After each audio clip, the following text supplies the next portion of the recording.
Bochahan seat के लिए मुकेश सहनी जिस अपने उम्मीदवार को टिकट दिलाने के लिए बीजेपी से दो दो हाथ करने के लिए तैयार थे, वो उम्मीदवार उनका दामन छोड़कर आरजेडी के साथ चला गया।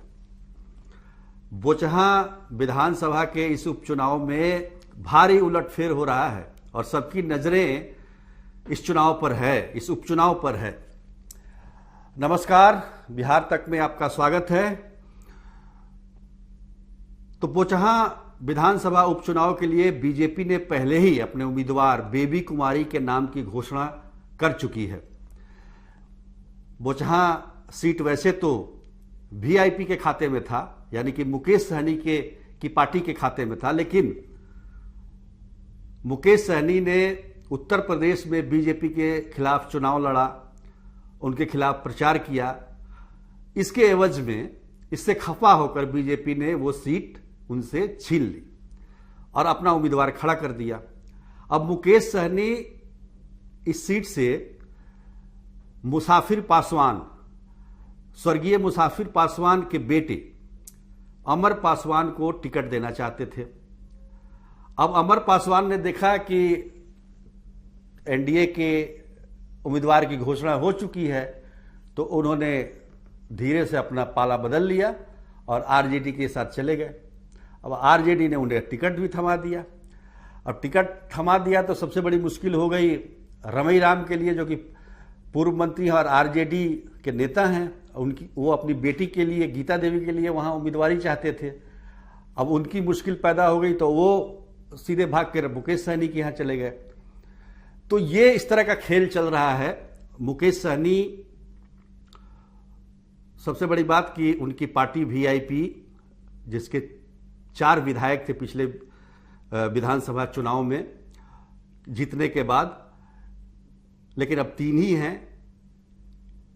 बोचहां के जो विधायक थे मुसाफिर पासवान, उनका निधन हो गया पिछले साल नवंबर में, और उसी की वजह से ये उपचुनाव हो रहा है।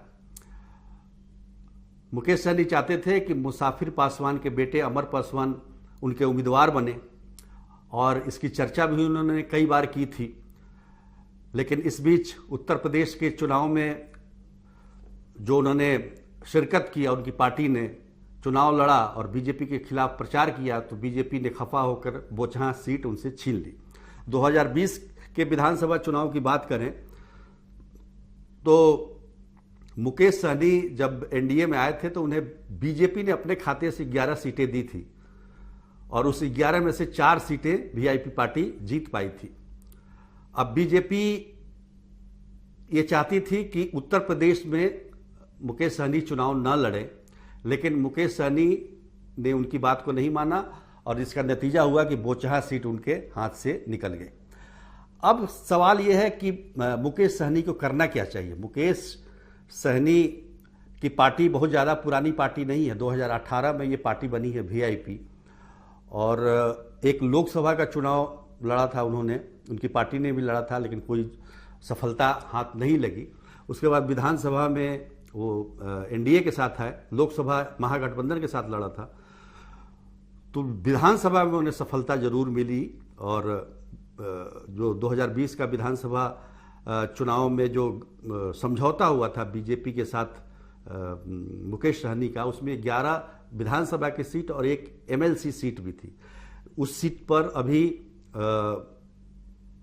मुकेश सहनी उसी सीट से अभी मंत्री बने हुए हैं, और वो जो एमएलसी की सीट है, जो विधान पार्षद की सीट है, उसका कार्यकाल इसी साल 30 जून को समाप्त हो रहा है। तो ऐसे में मुकेश सहनी को चाहिए क्या कि जब उनका उम्मीदवार चला गया है दूसरी पार्टी में, अपोजिट पार्टी में चला गया है, तो ऐसे समय में उन्हें एनडीए में रह के एनडीए को सपोर्ट करना चाहिए। खासतौर पर इसलिए मैं कह रहा हूं क्योंकि उनकी पार्टी बहुत ज़्यादा संगठित रूप से मजबूत नहीं है और पुरानी पार्टी भी नहीं है। अभी वो मंत्री बने हुए हैं। अगर उनका विधान परिषद जो की सीट है वो रिन्यूअल नहीं होता है तो उनका मंत्री पद भी जा सकता है, और बीजेपी से या एनडीए से अलग होने के एवज में उनके 3 विधायक भी उनसे जुदा हो सकते हैं। तो ऐसे में राजनीतिक तौर पर देखा जाए तो मुकेश सहनी के लिए अभी फिलहाल चुप रहना ही बेहतर है, क्योंकि उनके जो उम्मीदवार थे अमर पासवान, वो अब उनके साथ नहीं रहे। तो ऐसे में अगर किसी और को वो उम्मीदवार बनाते हैं तो वो वाली बात नहीं रह जाएगी।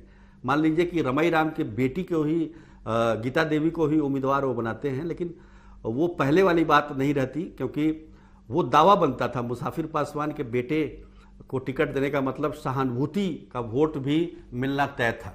तो ऐसे में मुकेश सहनी ने मुख्यमंत्री नीतीश कुमार से भी मुलाकात की और दिल्ली में उन्होंने बीजेपी के शीर्ष नेताओं से भी मुलाकात की खबर है कि उन्होंने अमित शाह से भी मुलाकात की है।